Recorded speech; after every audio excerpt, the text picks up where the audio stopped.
Good evening. Something familiar, someone you know, or something you didn't realise was important at the time. If that's what you see in the next 3/4 of an hour, do call us. You may be able to help solve a very serious crime.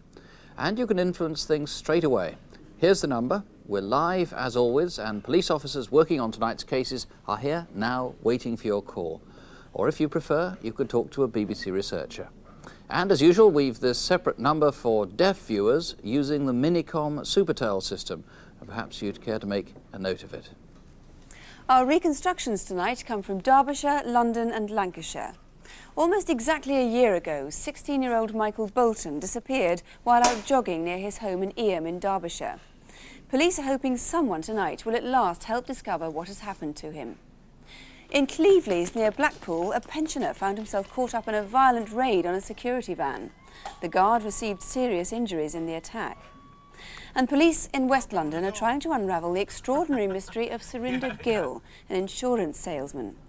He was hijacked in his own car, then went off shopping as though nothing had happened. The following morning, he was found murdered. And we also have another Aladdin's cave of unclaimed property in the studio. You never know, something here might be yours. Each year, thousands of people, probably more than 100,000, go missing. That is, they disappear from home.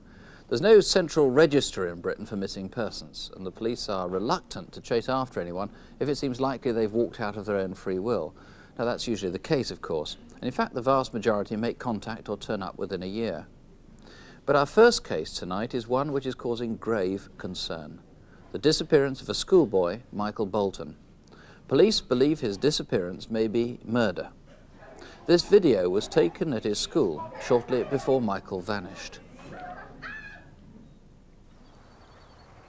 The Peak District of Derbyshire is one of Britain's national parks, attracting visitors from far afield.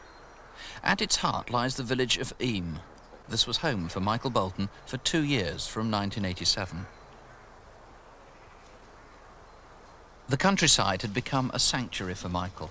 He spent hours on his own in the hills around his home.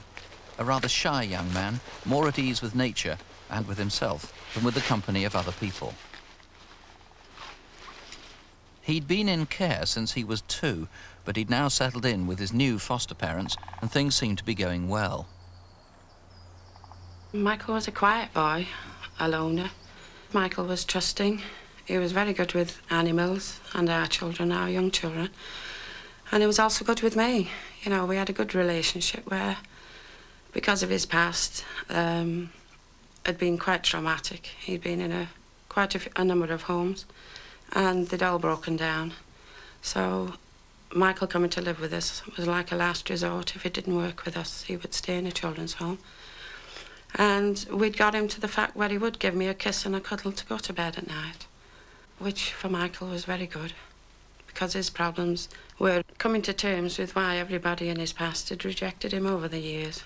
But we had it put in writing that Michael wouldn't leave us, no matter what. And from then on, things were good. And we miss him very much. He liked jogging, and he was in training at the time he went missing to take part in our annual fell race. He used to take pride in his running and set himself targets that each run he did, he would do quicker each time, leading up, of course, to the fell race. Michael's running was distinctive. He'd swing his arms around like windmills, running and always seeking somewhere to belong. Michael was a religious boy and went to church regularly too. The reason being that religion was the only stable thing Michael had ever had in his life. He did have something of a stable job, though. At weekends, he worked at the local pub, doing odd jobs for the landlord. Hello, Michael. How are you getting on? Oh, all right. What have you done so far? I've just been cleaning up for one day. Yeah. OK. Do you think you'll have time to do a bit in the car park? I don't know. If you have time. Oh. I know it's a big job, but if you can, a little bit at a time, at least we get it done in the end. It's now Sunday, the 7th of May, the day that Michael disappeared. It was the first sunny weekend of last year, and he was working outside all day. Well, on the Sunday, he came to carry on from where he left off on the previous day, removing the docks out of the croft. principally where in the hen run there. And he didn't sign out until 3 o'clock. He just signed out and went, you see, and he didn't collect his money, which was available for him, you see, which we usually give to him on the Sunday. He was due to £16. But he left word with the girls in the kitchen that he was coming back to finish at a later time and would collect his money then. Michael left the pub just after 3 o'clock, but nothing seemed unusual. In the village square, he met Joan Plant, whose husband runs the local football team. Hi, Michael. Are you going to come and play football for us tomorrow night for the under-16s? Oh, I don't know. I'm not very good at football. Oh, of course you're good. You were brilliant on Friday. We couldn't have done without you. Do you think so? Yeah, really. Oh, I don't know. I would have just been working all day. Oh, OK then. We'll see what you can do. If you can make it, come to the car park for 5:30. Yeah, all right. I'll see OK. you.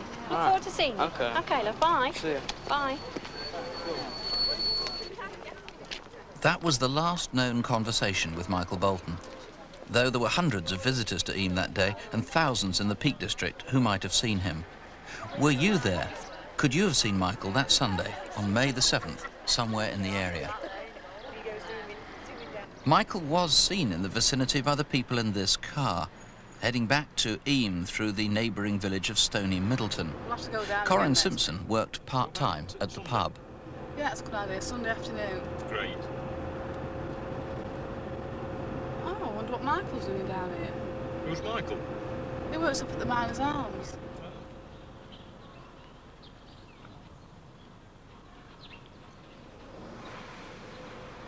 It's possible Michael carried on down the A623.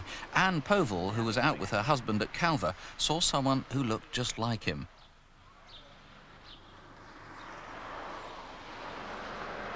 The A623 is a busy road. It's a shortcut from Manchester to Chesterfield, South Yorkshire and Nottinghamshire.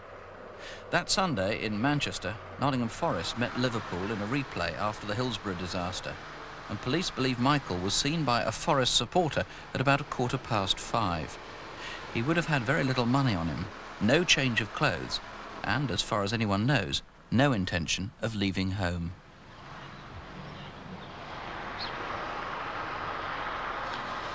Michael was a boy who sort of loved the family, although he wasn't ours. The relationship we built up with Michael made us feel pretty sure that Michael was one of ours. We'd had Mother's Day just gone, where he bought me a lovely plate with Mother on. And even up to the night before, when he gave me his kiss and cuddle, but he thought too much of us to put us through this. If Michael had run away, he would have contacted us. I do feel Michael's dead. Because, as I said before, he would contact us if he was okay. And I fear the worst. Well, after 11 months, it must be said, the police also fear the worst. It just so happens that the officer in charge of tracing Michael Bolton, believe it or not, shares his name, Detective Chief Inspector Mick Bolton. There always must be some possibility he's alive, but really, you very much discount it now. Certainly. At this moment in time, and well, for a long time in actual fact, we do feel that Michael is dead. I think, were he not, he would have contacted his foster parents. He had no preparations at all. He took nothing with him. Now, you conducted a very, very extensive search of the area, haven't you? We did indeed. For 8 weeks last year, a search was made around Eyam and Stony Middleton, totally within a mile radius, within a 5-mile radius, roads and tracks, allowing vehicle access was searched for 150 yards each side of the road. And in recent weeks, further searches have been carried out in particular areas around Eyam and Stony Middleton. Nothing has been found. So it could well be that he was abducted and taken outside the immediate area? It certainly looks that that is a strong possibility. How can people help? What can people do after this period of time? Well, I think really appointed to the day in question was the football match at Manchester between Liverpool and Forest, and anyone who was in Eyam or Stony Middleton at the time who feels they may have seen Michael either running, talking to anyone, getting into a vehicle, or anyone who may have some knowledge of his whereabouts, would they please contact us? OK, this is on the A623, or thereabouts. That's right, yes. Carver, Stony Middleton, Eyam, the date again Sunday, the 7th of May. Here's Yes. the number to ring if you can help, 01811 8055. Or you can call the police station in Buxton, that's on 0298 72100. 0298 is the code for Buxton, 72100. Just in case, through some happy turn of events, Michael, you are alive, you are all right, you are watching this, please do call us yourself. You can speak to a BBC researcher if you prefer, and once we're really sure it's you, we won't bother you again, just so long as you're okay. That has to be said, it's a long shot. Incidentally, let me make a plea to viewers who are anxious to trace someone other than Michael. We in Crimewatch simply aren't equipped to help you. If someone's gone missing, tell the police. If, on the other hand, you've just lost contact with someone, that's rather different. In that case, you might try the Salvation Army. Now, that's such a common eventuality. Before we move on to our next case on Crimewatch, here's some advice on tracing people who've left of their own accord. Very occasionally we will find that we ourselves and the police are being asked to look at the same situation. A fairly obvious example would be where a husband, for no apparent reason at the time, doesn't turn up from work one day. His wife will get in touch with the police, they will treat it seriously, and she may also get in touch with us. Now, as far as the police are concerned, their task is to ensure that the man is alive and well. We would go beyond that and try to bring about a reconciliation. Good afternoon, Salvation Army. Can we help you? Yes, it is. We operate almost entirely on information that is available in public records. It has been said that there's no facility or procedure available to us that isn't available to the general public. It is just the case that over, more than 100 years, we have learned how best to use the facilities and resources that are available. We are not acting for a client. We are seeking to act in the best interests of all the parties concerned. And if there seems to be a very good reason why the person that we found doesn't wish to disclose his whereabouts to a relative, then obviously we have to accept that. And under no circumstances would we ever disclose an address to any third party without prior consent. We start work on something like 5,500 investigations every year. And out of those, we are successful in making contact with the person we're looking for in well over 70%, which I think, if I may say it myself, is pretty good. Well, if you want to contact the Salvation Army, don't write to us, please write to them, enclosing a stamped address envelope with any inquiry to the Salvation Army Investigation Department, 105 to 109 Judd Street, London WC1. Now, if you take that code down in full, WC1H9TS. Well, let's hope we're already getting some calls on Michael Bolton. Meanwhile, a look back at some of the results from last month's Crimewatch. There have been promising new leads on two of our reconstructions, the murder of Keith Burgess and the attacks on the jewellers in Birmingham. In each case, the information from viewers has led to new trains of inquiry, but police at this stage can't give the details on what's happening. The case of Carmel Gamble, the anorexic woman who was murdered at her cottage in Stroud in Gloucestershire, moved 70 people to phone us with information, but despite all the goodwill, none of the calls has so far led anywhere. I can tell you that as a direct result of photocall, police are waiting to interview a man about a series of armed robberies. A viewer rang to say they thought he'd gone abroad and was renting a villa in Marbella. Interpol was alerted and a man is now in custody with Spanish police, pending extradition proceedings. There are fresh hopes this month of solving the murder of Wayne Taylor, the 11-year-old from Brixton in South London, who in February was sexually assaulted and suffocated. Because of new forensic findings, detectives have now been able to link Wayne's death with an attack on a 9-year-old boy in June last year. That happened 2 miles away. The child in that case survived and was able to compile a picture of his attacker.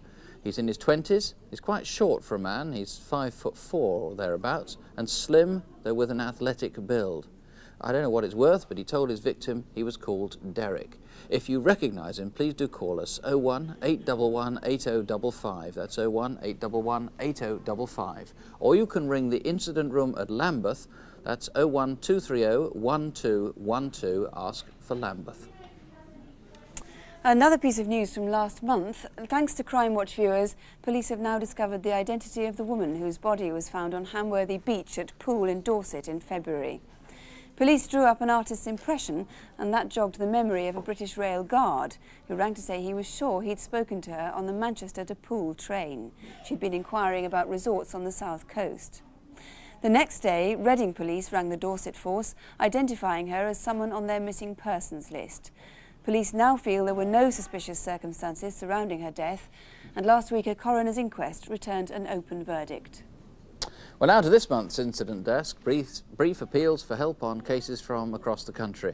Superintendent David Hatcher is on holiday this month, so Colin Fry, a Chief Inspector from Dorset Police, joins Detective Constable Jackie Hames.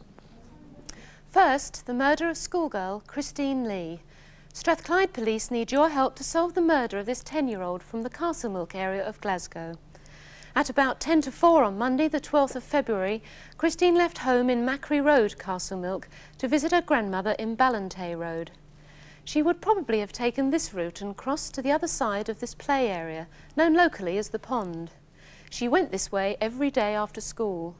She ran a few errands for her grandmother in Hodham Terrace and was last seen at about 5:30 p.m. walking back towards the pond, probably making her way home.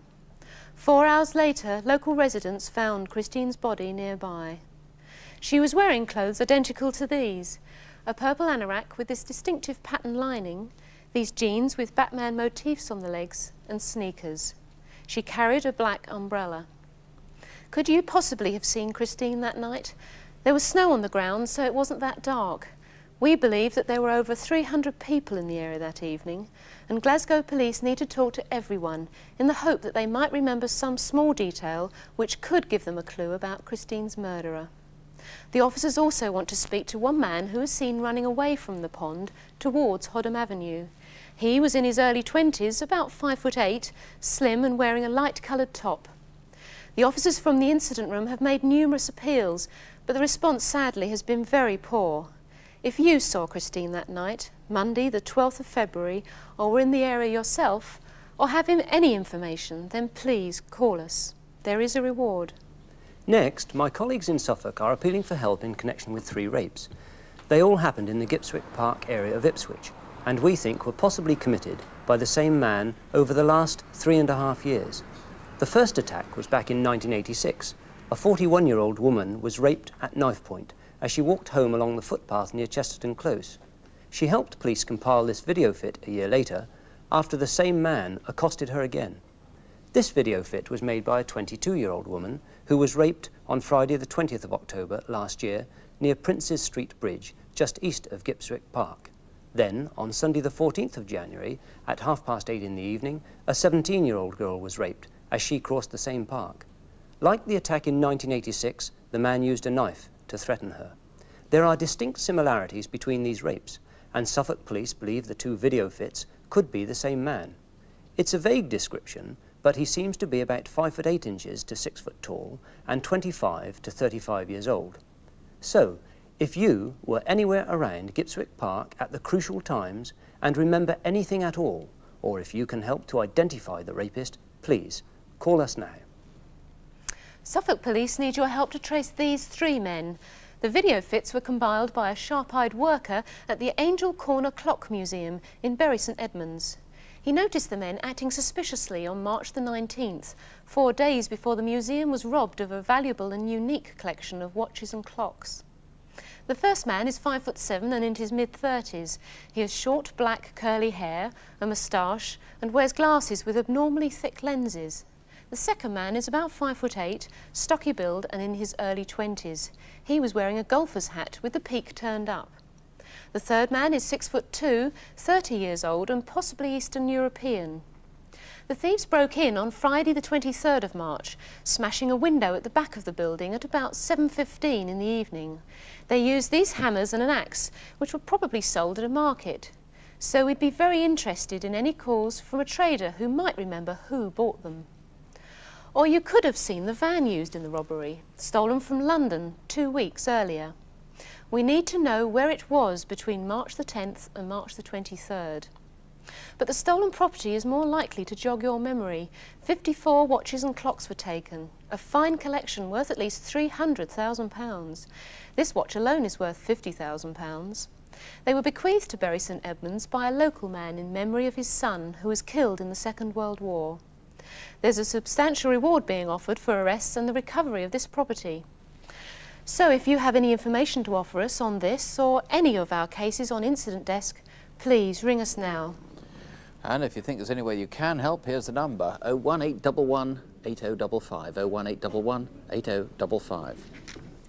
Our next case is the robbery of a security van outside a post office in Blackpool. A gang of 3 men viciously attacked a security guard and escaped with £17,000. The guard was seriously injured, although I am glad to say he's now on the road to recovery.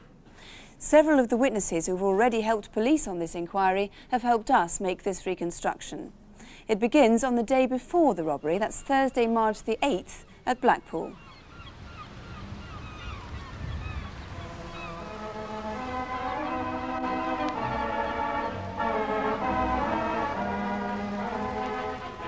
Blackpool is the holiday centre of the north, with around 6 million visitors a year. About 4 miles to the north of the city centre is Cleveley's. The local post office is in the Crescent at the start of Cleveley's town centre. A few doors further on is a barber's shop.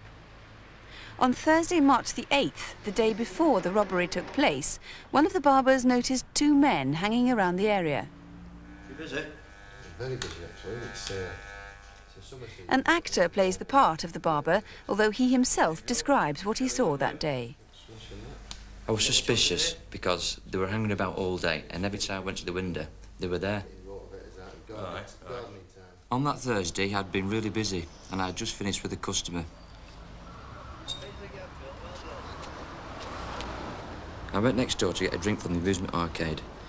The men outside drew the attention of the youth and the bandits. They glanced at each other. Oh, Ernie, just a quick coffee, mate, please. No sugar. My attention was drawn to the man and the bandit, simply because he was a stranger, and I know most of the people who go in there. The other 2 men must have walked round the block, because as he returned to his shop, they were walking past again.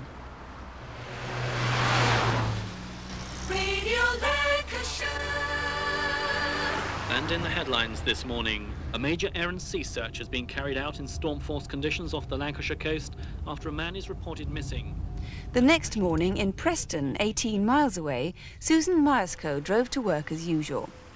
She parked her blue Ford Escort in the staff car park near the Fishergate Centre at Preston. When she'd finished work 8 hours later, her car had gone. Earlier that same day, back in Cleveley's, a post office assistant had finished work for the day. She went round the back of the post office to collect her car. There were 2 men in the yard. What do you want? This yard is private. I've come to collect a parcel. Oh, well, the office is shut, so you'll have to come back tomorrow. It's very urgent. They've sent me around from the front. The parcel contains parts of my motorcycle, which I really need. Oh, well, I'm very sorry. As you can see, it's shut, so you'll have to go round to the front.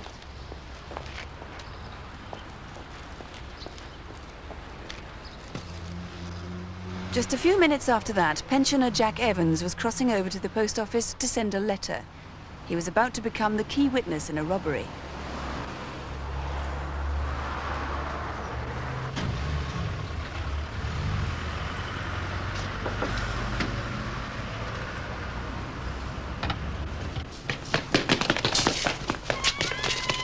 First of all, I thought it was just 3 young chaps being boisterous and running down the pavement, until I saw the masks and the sticks, similar to pickaxe handles. They were hitting the guard about the head and the shoulders and the legs. Don't forget there were 3 of them, so they had a good coverage of him.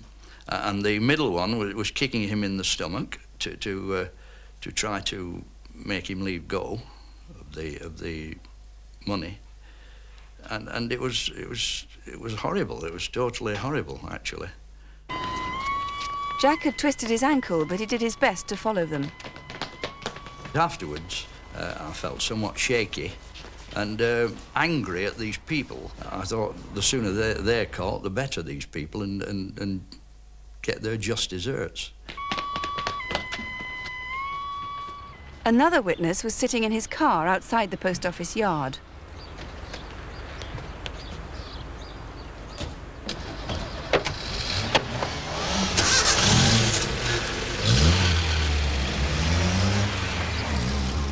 As he chased after them, they turned left into Coronation Road.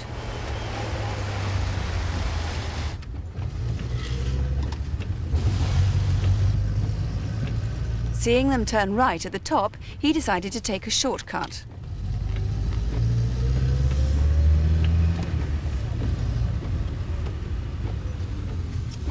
Come on.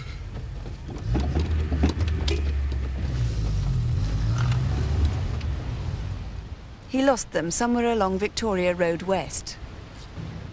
4 hours later, police found the stolen escort abandoned in Cleveleys behind William Hill, the bookmakers. Well, Bruce Dutch, the men seen there on the day before were the same men who carried out the robbery, were they?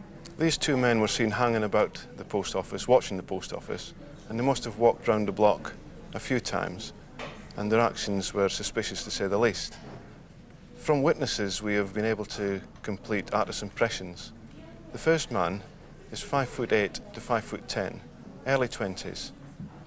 He's got mid-brown, collar-length hair with a side parting.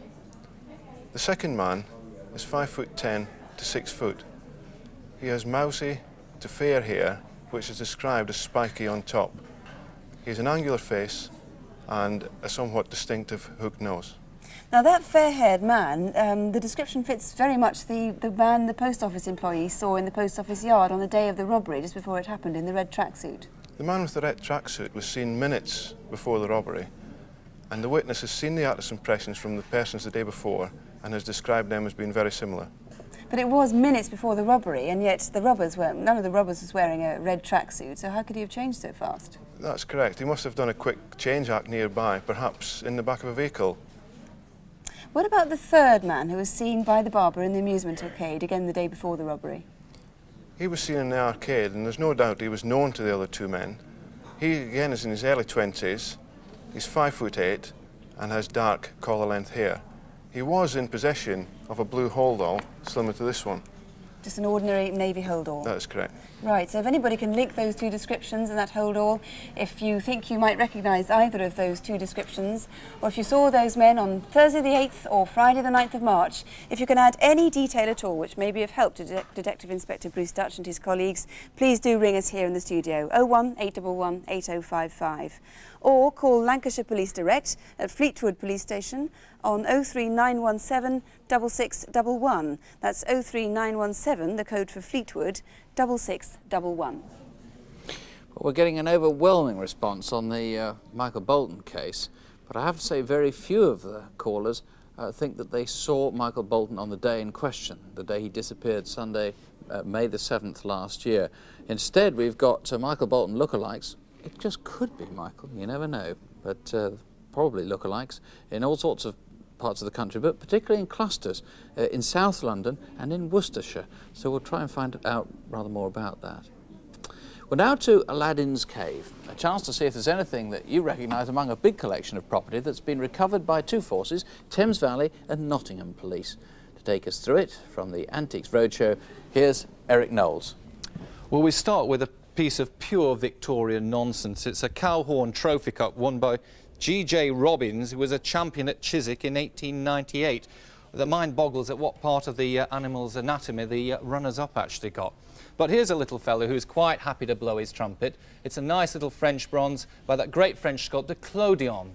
But for my money, this is my type of bronze. Lovely little group, Bloodhound. It should really be a title, You Ain't Nothing But a Tortoise, I feel. Behind me, an object which is really a test of the potter's art. It's a potpourri. It's pierced all the way through, and it comes from Hungary. It's from the Jernai factory. It's always got that sort of Japanese Koro look to it. Well, the next item is obviously Japanese. It's a Japanese photo album. But the funny thing was that the actual album was full of photographs of church interiors. Now, from Japan to Siam, we find a cigarette lighter. It's yellowed silver, and it's inscribed to a Mr. Lang from a Mr. Ramjivar. Now, it forms part of a hoard that includes here watches, rings, and various gold chains. But everything that is not gold. And this, for example, is a good case, because this is a Spelter clock. Again, it's French, 1880, but it's been regilded recently, and it's been resilvered. Now, behind me is a a black marble clock with its side supports. They're the important feature. There was a time we couldn't give these things away, but the police are pretty sure that the owner of this clock didn't actually give it away. It's always sad, of course, to find a clock mechanism without the clock. And here's a piece from a long case clock. It's actually inscribed Kimpton Walden. Now, it's had new hands put on it, and I noticed it's had a new pulley put on behind. Obviously, police are looking into the case. However, here next to it is an ormolu mount of about 1830, and it's sadly lacking a figure. But it just so happens that we've got two Minton figures of about the same date that are a perfect fit. Are they yours? Now, at one time I took up the game of backgammon, but I wasn't very good at it. But if I'd had a case like this, it's in carved oak with lovely sort of Celtic motifs, and it lists to reveal they're actually plastic pieces inside. After that, we move over to another executive toy on this case. It's by the Henley Company of Craftsmen, and it's a little Scrabble game. Now, from one toy from the 20th century to a game of the 19th century, or even earlier, this is the Dice Players. It's an oleograph. It's a coloured print. It's by Klaus. It's all a game of chance, and that we hope that chances are that you may have spotted something here in my Aladdin's cave. If you have, please be a genie and get in touch. Thank you. And if you want to get in touch, here's the number, 01811 8055. That's 01811 8055. And now photo call, our file of faces police are trying to identify or trace. To take us through them, here again are Detective Constable Jackie Hames and Chief Inspector Colin Fry. Colleagues in North London are looking for this man who they believe could be dangerous. On Friday the 19th of February, at 1:45, he went into the Alliance and Leicester Building Society in High Road, Whetstone, North London, where he threatened cashiers with a gun. He was seen to drive off in an old, orangey-brown Vauxhall car. Last year, on the 17th of July, he tried to rob the Woolwich Building Society in Roman Road, Bethnal Green. But on the 28th of July, he went further. He took hold of a customer at the Leeds Building Society on Kingston High Street, Dalston, threatening her with a gun. Investigating officers are obviously worried that he might injure someone seriously if he's not found. He's in his early 20s, 5'6", and has a stocky build. So, if you think you recognise him, please get in touch. Police investigating a rape in the King's Cross area of London would like to speak to this man, Louis Brendan Bennis. He was last seen in May 1989 at Harrow Police Station and may still be in the London area. He's 28, 5'7" with a stocky build and has an Irish accent. You might know him as Julio. If you know this man or have any information about his whereabouts, please call us now. Flying squad officers in London want to know who this man is. They believe he's responsible for 2 robberies in North London. On the 6th of October last year, he went into Barclays Bank in the Caledonian Road, Islington, threatened staff and got away with £500. We believe the same man is responsible for a similar robbery 4 days earlier in Southend Road, Hampstead. Those might be tradesman's overalls he's wearing. The raider is about 30, between 6 foot and 6 foot 2 inches tall, with greasy brown hair. Please, call us if you recognise him. This man has made a habit of robbing the same place. On Friday the 26th of January, he walked into the Alliance and Leicester in Kingston upon Thames, handing a note to a cashier. It said he had a gun. He walked out with the money towards Bentall's in the precinct. A month later, on the 23rd of February, again on a Friday, the same man went into the same building society and approached the same cashier. Again, he demanded money. The man is in his mid-20s, 6 foot tall, with mousy, collar-length hair and has a southern accent. The building society is offering a reward for information leading to his arrest. If you know who he is, or have information about any of our photocall faces, please call us now. And here's the number if you think you recognise any of those people or know where they might be, 01811 8055. 01811 8055. Our next case is one that's been baffling to almost everyone concerned with it. Surinder Gill was an insurance broker who lived in Southall near Heathrow Airport. This video was taken at a family wedding. Here, as always, Surinder was the life and soul of the party. Early on Tuesday, January the 30th, Surinder was found stabbed to death in his car. Now, at first it seemed as though he and his vehicle had been hijacked. As more witnesses came forward, though, the events of Mr. Gill's last hours have become more and more mysterious.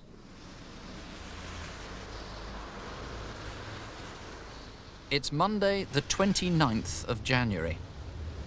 Southall, west of London, has a thriving Asian community. For most of the last 25 years, Surinder Gill has lived here. Right, none of us like maths, but you still have to do it.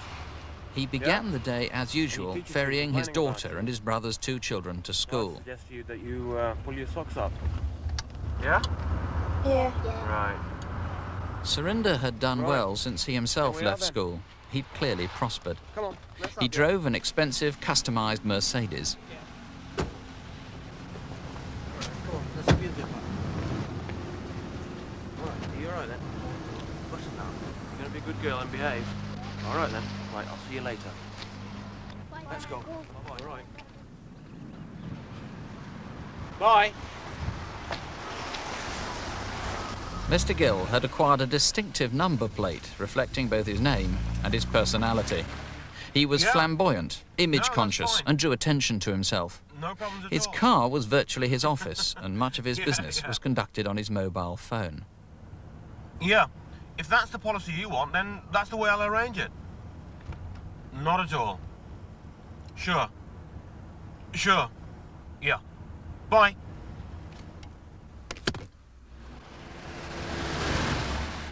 He was regarded as a charmer and was well known in the neighbourhood. At lunchtime, Surinder had bought some sandwiches and chips, but he never got to finish them. A few moments later, he was noticed by Bobby Chana, who works at this chemist shop in South Road. A few seconds after this, something extraordinary happened to Surinder Gill. It must have taken place somewhere down this high street. Were you in South Road, Southall, at 2 o'clock on Monday, the 29th of January? Did you see an unusual incident involving a maroon Mercedes? At 2:01, a business associate rang Surinder in his car. Hello, Mr. Gill. Hi, it's Mr. Hill. I've got the file in connection with your property. Can I come and see you now? No, you can't actually come and see us today. You can come and see us tomorrow. The accountant's not in today. Disconnect. Mr. Gill? Mr. For now. Disconnect. Mr. Gill?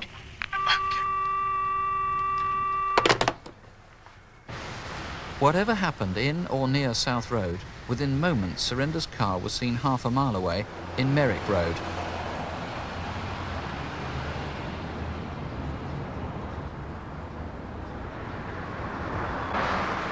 It's now a mile and a half away at 2:10 on Greenford Road. That's strange. The guy in the car over there's wearing a crash helmet.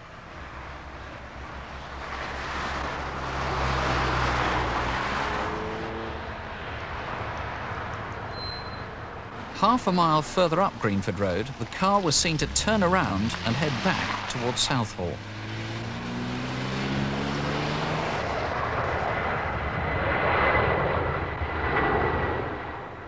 At Beaver's open space in Hounslow, a witness saw a big red car drive across the playing field beside Green Lane.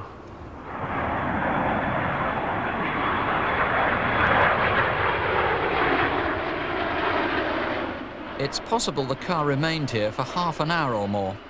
Do you remember seeing it? And what was going on? Surinder failed to collect his daughter from her school. Whatever happened to Mr. Gill that afternoon, one witness says he reappeared that evening at Gillette Corner. At 6:45, as though nothing in the world was wrong, he turned up at the Comet Warehouse in Scion Lane. I'm having a lot of problems with this, a lot of interference. Do you think you can sort something out for me? Sure, how about the NC 9A? Yeah? Good price? Good price. Good model? Good model. Right, listen, I haven't got a lot of time now. I've got to meet somebody in Southall. When should we meet? Thursday, 2 o'clock? Yeah, that sounds good. So I'll see you on Thursday then, yeah? Okay, don't worry about the price. Right, do me a good model. I'll see you on Thursday. No problem, see you later.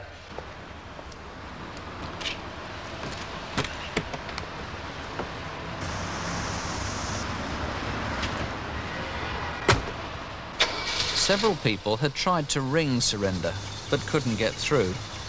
His family was now worried, especially since he'd failed to collect his daughter from her school. His car was seen at 7:30 and again at 9:30 in Southall. But where was Mr. Gill? 7 o'clock next morning, back at Beaver's open space off Green Lane, Hounslow. John Wilford was exercising his horse, Kestrel.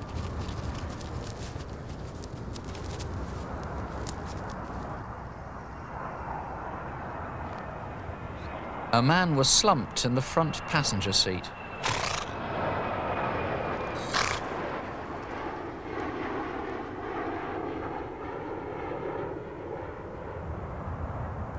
Surinder Gill had been attacked in the car by at least 2 men, and though he'd plainly struggled, he'd been stabbed to death.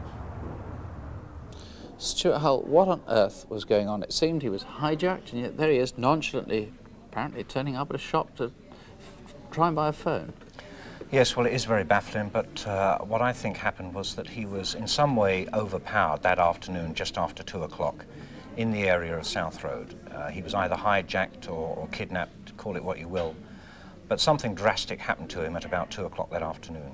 And what I'm anxious to do is to find anybody who saw that actual incident. Now, we've had nobody yet who's actually seen the men in the crash helmets get into the car. OK, let's make it clear. This is Monday the 29th of January. Yes. And we're talking about 2 p.m. or a few moments thereafter. Yes. And it's South Road, possibly Merrick Road, that sort of area. Yes. In Southall. That's right. And what would people have seen, do you think?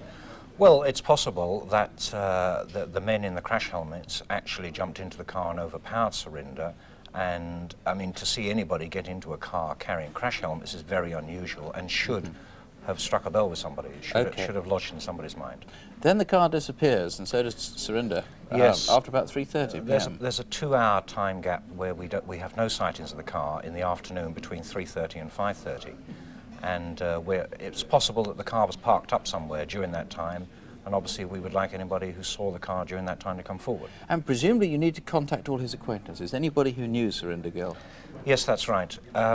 You described in the film that Surinder was a flamboyant character, and indeed he was.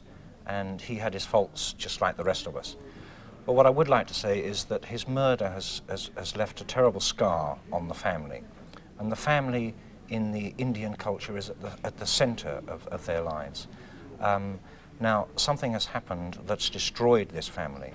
They've put up a £5,000 reward, and I would ask anybody out there who's got any information to come forward so that in some way this family can start to repair the damage that's been done. OK, well, if you knew Surinder Gill, if you saw his car on that day, 16 GLL, it's a very distinctive number plate, do please, if you haven't yet spoken to the police, do get in touch. This is part of a video of Surinder taken 3 months before his death. There he is in the white. Here's the number, 01811 8055. Or you can try the incident room in Sunbury-on-Thames. That's 01577 4481. That's 01577 4481. And apart from the calls coming in on Michael Bolton, there are calls on incident desk and our photocall cases. On the series of rapes in the Gipswick Park area of Ipswich, a few people have rung in, but all giving different names for identifying the rapist. Christine Lee, the 10-year-old girl who was murdered near Glasgow. A disappointing response on that, although police are following a couple of new leads up there. And 2 callers have rung in giving a lead on the Kingston Raider. If you think you have information about any of our cases tonight, do please give us a call. The lines here are going to be open until midnight. You'll find the direct numbers to police on CFAX, if you have that, on page 618. And if you'd like to write to us, the address is Crimewatch UK, BBC Television, London W12 7RJ. We'll be back with news of progress on this evening's calls on Crimewatch Update at 11:35. If you can't wait up until then, I'll be bringing you some more progress reports on Daytime Live shortly after midday tomorrow. Meanwhile, of course, do remember that Crimewatch, along with television generally, to say nothing of cinema, newspapers, literature and all the rest, by focusing on serious crime, can make it seem, and does make it seem, much more common than it really is. In any case, with your help and with the calls now coming in behind us, some of tonight's cases are already on the way to being solved. So don't have nightmares, do sleep well. Good night. Good night.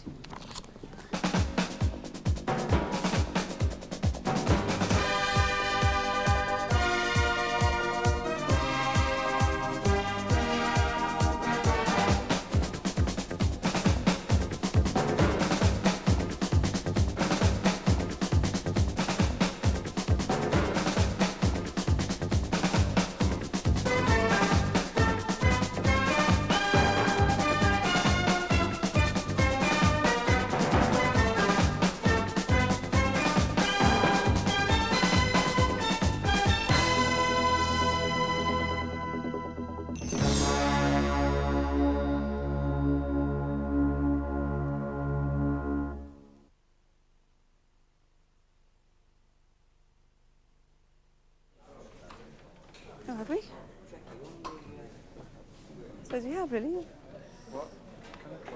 Oops.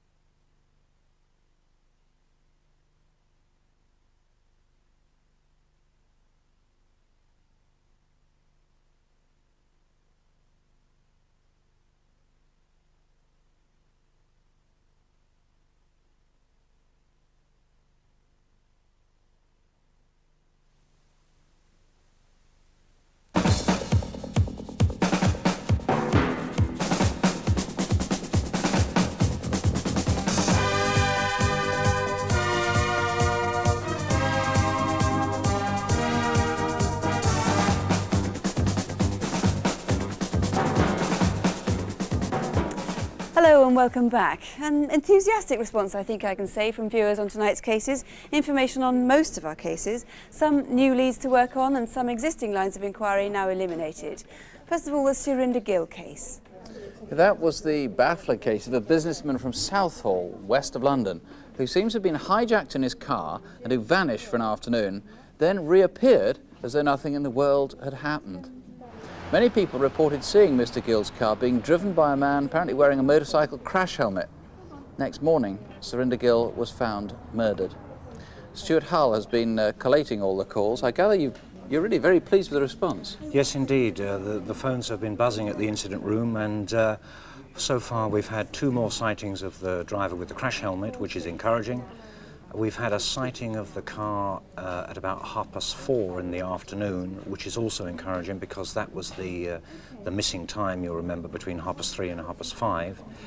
And most importantly of all, we think we've had a sighting possibly of the actual hit in South Road that afternoon, just after 2 o'clock. Now that was the moment we know that something extraordinary happened, because he was on his car telephone at the time and the guy on the other end heard this extraordinary interruption. Somebody actually thinks they saw something happen. Yes, what seems, we've got a witness who seems to think that they have seen the driver being restrained inside the car by the passenger, and that's really encouraging. So if there's anybody else out there that's seen this incident, that's in South Road. It's apparently near the junction with Beaconsfield Road, so people in the area will know that junction. It's a very busy junction. And this was 2 o'clock, Monday the 29th of January? Yes. OK, thanks very much. Sue? And police in Blackpool were looking for the 3 men who robbed a security van outside the post office at Cleveleys, seriously injuring a guard.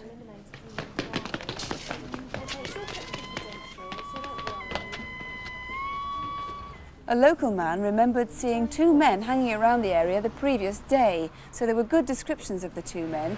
And Mr. Dutch, you've actually heard, I gather, from the man in the red tracksuit. As a result of the programme, we've had a telephone call from the man in the red tracksuit to say that he and his friend were actually at the back of the post office just prior to the robbery. And this has been verified, so we can safely eliminate him from our inquiry. And it's just coincidence that his description was very similar to one of the men who was seen hanging around the area and on the day of the robbery. That is correct, yes. So we have those 2 descriptions again, because we've got some names for them, I gather, but nothing definite. We've had a few phone calls suggesting names for the 2 men, and the first man was 5'8" to 5'10", early 20s, mid-brown collar-length hair with a side parting. The second man was described as 5'10" to 6 foot. He was in his late 20s. He had mousy hair, fair, and it was spiky on top. He had an angular face and a distinctive hooked nose. OK, Mr. Dutch, thank you. And remember the dates were Thursday the 8th and Friday the 9th of March, if you saw either of those 2 men on those dates. Nick? Well, let's see now if any of our photo call faces have been recognised. This is Detective Constable Jackie Eyam. We had quite a number of London cases in this. Let's start with the Whetstone robber in North London.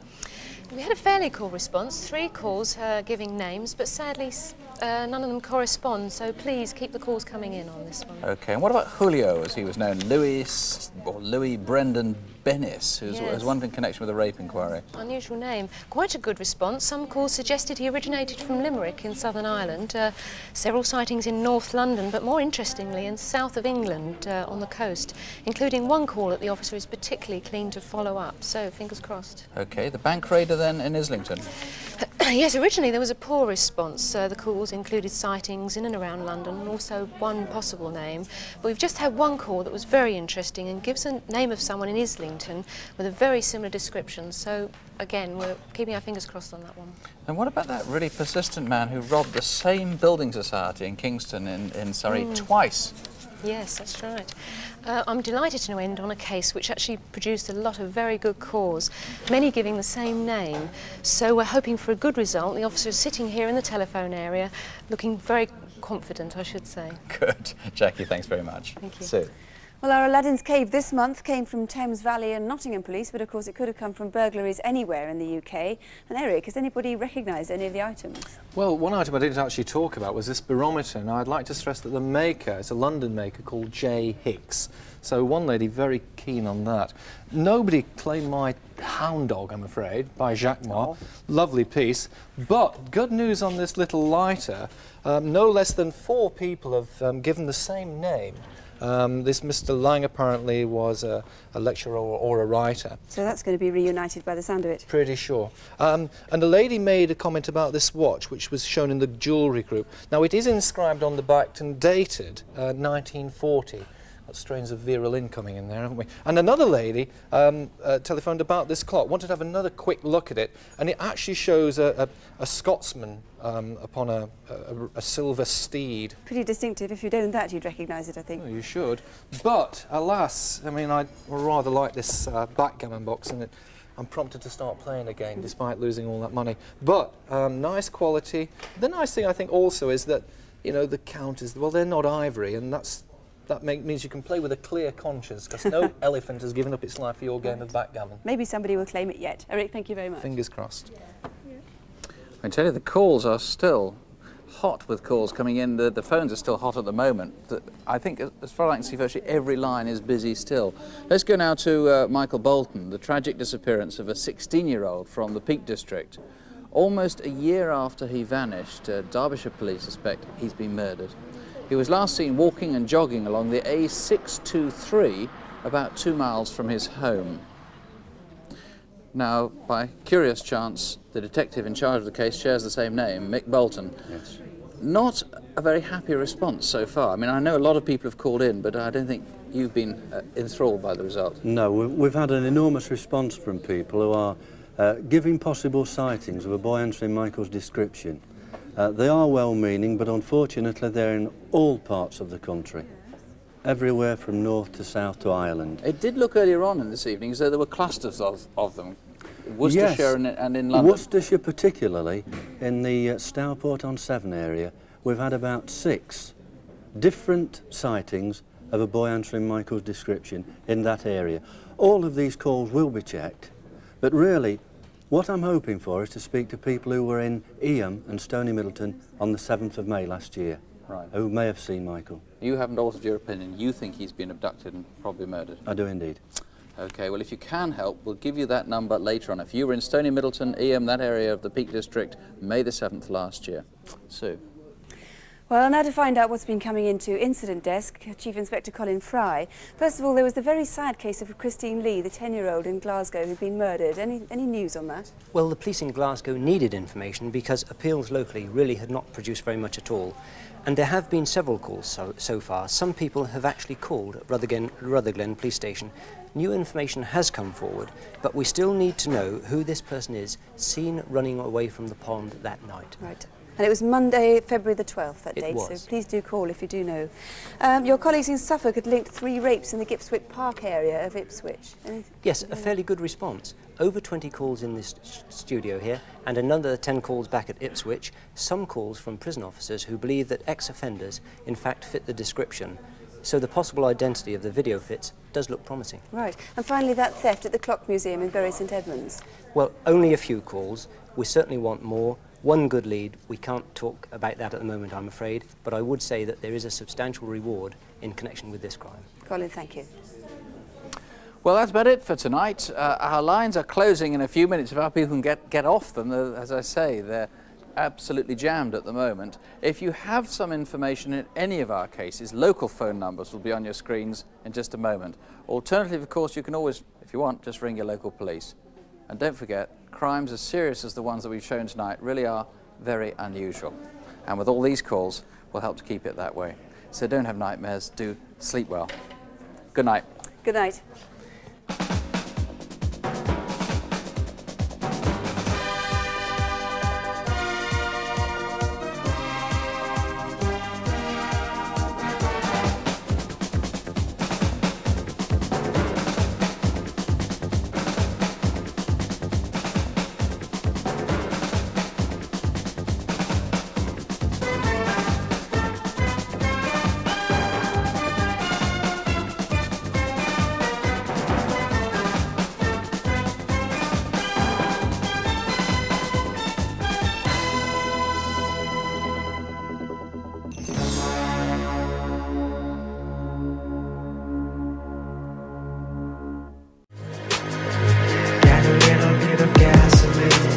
Welcome to another crime scene.